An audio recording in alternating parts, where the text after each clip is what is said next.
On va commencer par la poêlée de calamar au piment d'Espelette avec sa roquette cuite. Voilà. Donc pour ça il nous faut de la tomate, des oignons. Pour 4 personnes, un oignon ça suffit, 5 tomates, un peu d'ail haché et entre 800 et 1 kg de calamar.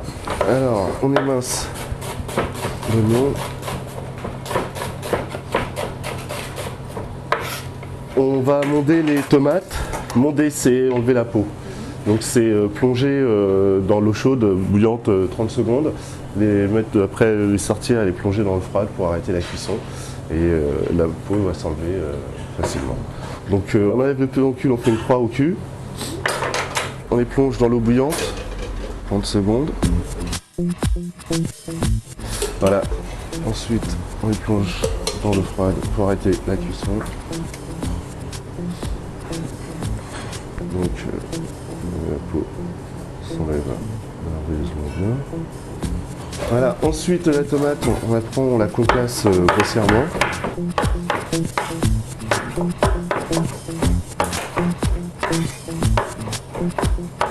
Voilà, la garniture est prête. Le calamar nettoyé, vidé. Et suivant la taille du calamar, soit je le coupe en 2 ou en 3. Là, comme ils sont assez petits et à la cuisson, ça se rétracte énormément. Donc. Alors bon, ça se trouve facilement par contre en surgelé. Et puis ça reste des bons produits quand même en surgelé, ça se tient bien et ça se cuit aussi facilement. Donc on va quand même bien les égoutter, les calamars. Alors ensuite on fait bien chauffer l'huile pour que le calamar soit saisi et pour éviter que ça bouffe.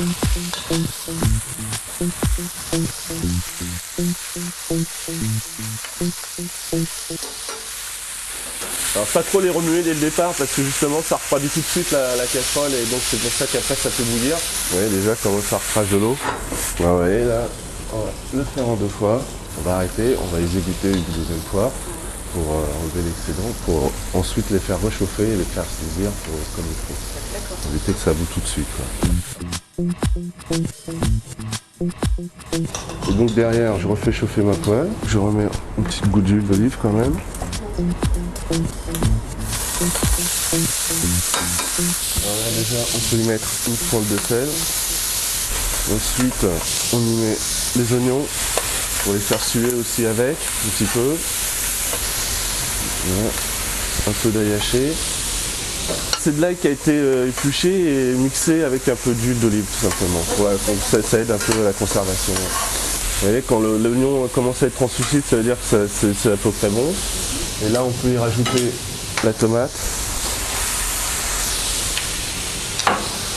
Et là, on peut laisser un petit peu le feu.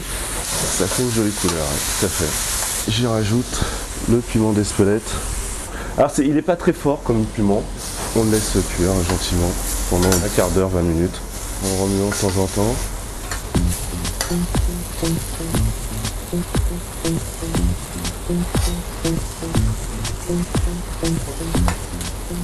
Alors, une fois qu'il est cuit, on prend la roquette, une belle poignée de roquette pour les 4 portions. On mélange 30 secondes, que ça prenne un peu de cuisson mais que ça reste légèrement croquant. Ça rajoute un petit goût quand même, parce que la roquette a ce petit goût noisette, c'est intéressant. Et en plus ça rajoute de la couleur au plat. Et voilà, et là on arrête. Alors moi pour le dresser j'utilise un cercle.